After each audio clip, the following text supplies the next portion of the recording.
천조, 즉 하늘의 왕조라는 의미로 사용된 고대 동아시아의 관념입니다.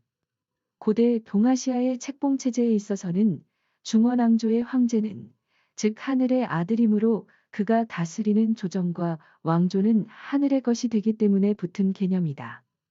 본래는 중국에서 사용되었다고 일반적으로 알려져 있으나 단군 조선에서 시작되어 점차 동아시아 전역에서 사용되었다고 봅니다.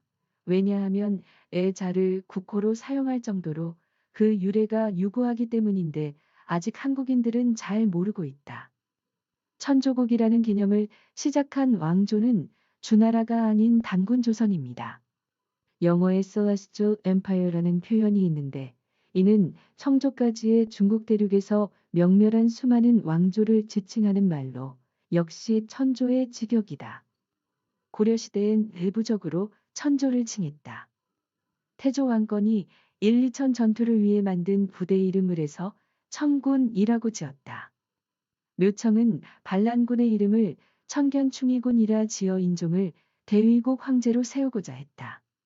노래풍입송에선 고려 만월대를 천지라 하고 이몽류는 비문에서 만월대를 천구, 천문이라 칭했다. 만월대의 제2정전은 천덕전이었다. 문순공 이규보는 고려를 천부, 백장윤과는 고려 조정을 천정으로 불렀으며 그의 아들 윤원이는 여진들이 고려에게 조천했다고 하였다. 왕족의 결혼을 천인으로 칭하였다. 이몽류가 비문, 최승로가 시무 28조, 강종이 유조의 왕위를 구천지위, 천위로 표현하였다. 고려국왕이 내리는 사멸령은 대사천하라 했는데 고려국왕은 천자이므로 온 천하의 온정을 베풀어야 하기 때문이다. 미국의 공식 명칭은 미합중국어로 영어로는 United States of America입니다. 어디에도 천조라는 글자를 찾아볼 수 없는데요. 온라인상에서 천조국 하면 많은 사람들이 당연하다는 듯 미국으로 인식하고 있는 것으로 나타났습니다. 사실 과거 천조는 중국을 부르는 말이었습니다. 그런데 중국을 뜻하던 천조라는 말이 왜 요즘은 미국을 뜻하게 된 걸까요? 천조국의 두 가지 의미. 사실 천조국이라는 말은 두 가지 의미를 가지고 있습니다. 많은 분들이 알고 계시는 국방예산 천조원의 국가라는 뜻과 고대 동아시아에서 질서의 중심인 국가를 일컫는 천조입니다. 고대 아시아에서 천조는 중국 주나라에서 사용되었는데요. 과거 한중관계와 지금의 한미관계를 비교하며 일각에서는 비꼬는 의미로 미국을 천조국이라 부르기도 했습니다. 이런 기조는 2000년대 초반미 감정이 높던 시기에 일부 나타났지만 천조라는 말이 대중적이지 않을 뿐더러 압도적인 미국의 국방비 때문에 천조의 의미로 말해도 국방비 천조로 통용되곤 합니다. 실제 미국의 국방비는 2020년 기준 7,500억 달러로 한화 약 915조 9천억 원에 달합니다. 400년 만에 세계 1위. 현대사회에서 미국이 세계 1위 국가라는 건 자명한 사실인데요. 이런 미국의 역사는 고작 400여 년밖에 되지 않았습니다. 사실상 현재 미국은 1600년경 북미로 이주한 유럽 정착민을 기반으로 하기 때문이죠.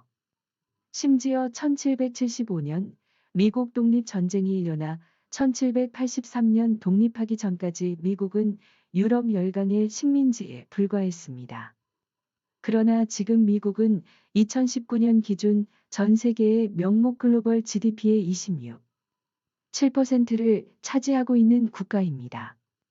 천조 원으로 불리는 국방비 예산 또한 세계 국방비 2위부터 10위 국가를 합쳐야 비등한 수준입니다.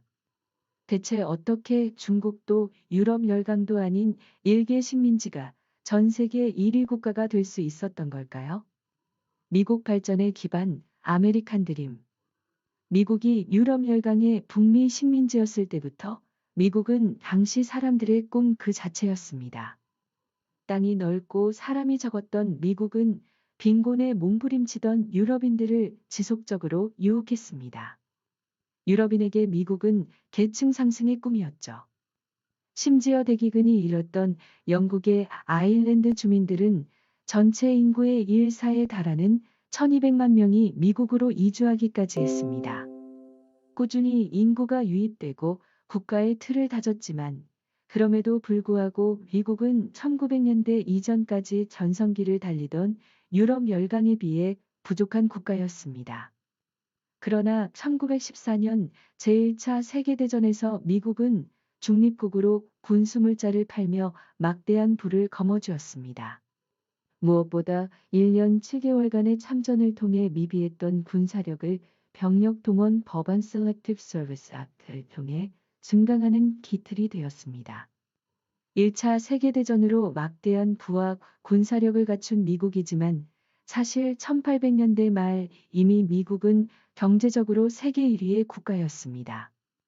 아프리카 흑인과 유럽 등 타 대륙에서 1865년부터 유입된 2750만 명의 이민자로 인해 현재의 중국이나 베트남처럼 노동력을 기반으로 크게 성장할 수 있었죠. 무엇보다 당시 미국은 여전히 미개척지와 그 미개척지에서 발견되는 풍부한 천연자원이 가득한 국가였습니다. 발견된 천연자원에는 여김없이 철도가 들어섰고 연방정부의 보조금과 투자자들의 투자금이 해당 지역으로 노동자와 물자를 이동시켰죠. 전화기의 개발과 지주회사의 등장은 산업화를 촉진했고 미국에서 소화하지 못한 상품은 일본, 필리핀, 쿠바로 불티나게 팔려나갔습니다. 10년의 대공황, 전쟁에서 답을 찾다. 산업 기반과 인구를 크게 잃은 유럽 열강과 달리 미국의 산업 기반은 견고했습니다. 하지만 대공황을 맞이해 미국의 GDP의 60%, 시가총액의 88%가 증발하는 대사건이 벌어지게 됩니다. 10년간 지속된 불황을 종식한 것은 결국 전쟁이었습니다. 독일발 제2차 세계대전이 발발한 것이죠. 미국은 양측에 모두 군수물자를 지원했는데요. 전쟁 4년 동안 미국의 가장 큰 회사 2230개가 벌어들인 새우 수입은 전쟁 전과 비교해 41% 증가했습니다. 제2차 세계대전 이후 유럽의 경제는 70% 감소했습니다. 반면 미국은 1960년대까지 세계 산업 생산력의 절반을 차지하게 되었죠. 유럽의 회복기 동안 전향한 과학자와 기술자를 대거 수용해 기술 발전의 우위를 거머쥐기도 했습니다. 이후 1990년까지의 소련과의 냉전을 통해 국방 예산을 늘리고 탈냉전 시대에는 세계의 경차를 자처하며 국방 예산을 높일 수 있었습니다. 현재의 천조국 이후 공산주의 진영, 특히 소련과 이어진 냉전 체제는 미국의 국방비가 1000조에 이르는데 막대한 공을 세웠습니다.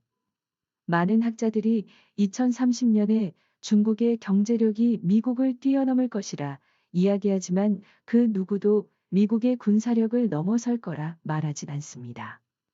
또 현대에 와서 세계 질서의 중심은 미국입니다. 미국 연준은 사실상 세계 금리를 조정하는 기구가 되었고 수많은 나라가 미군의 보호를 받고 있습니다.